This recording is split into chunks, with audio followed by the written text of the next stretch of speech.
నమస్కారం.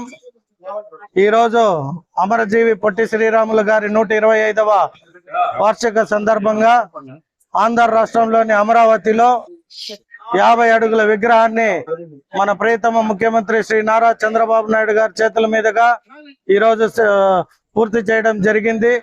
కాబట్టి మన ఆంధ్ర రాష్ట్రానికి మనకి స్వతంత్రం అంటే ఆంధ్ర రాష్ట్రానికి ఆంధ్ర రాష్ట్రంగా అవతరించడానికి పొట్టి శ్రీరాములు గారు ఎంతో కృషి చేశారు.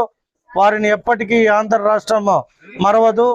మేము కూడా ముఖ్యంగా ఆంధ్ర రాష్ట్ర ప్రజలు పొట్టి శ్రీరాములు గారి ఒక అమర దీక్షని ఆనాడు చేపట్టి మన రాష్ట్రానికి కావాల్సిన అన్ని హక్కుల్ని సాధించడంలో ముందున్న వ్యక్తిగా ఆయనని ఎప్పటికీ ఆంధ్ర రాష్ట్ర ప్రజలు నాయకులు ఎవరు మరవము.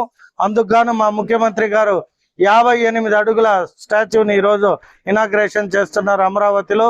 వారికి సంబంధించిన జీవిత చరిత్ర కూడా అక్కడ డిస్ప్లే కానీ హోమ్ థియేటర్లో ఎప్పటికప్పుడు పిల్లలకి కానీ ప్రజలకు కానీ అందుబాటులో ఉండే విధంగా తీర్చిదిద్దడం జరిగింది. వారికి ధన్యవాదాలు తెలియజేసుకుంటూ సెలవు తీసుకుంటాం.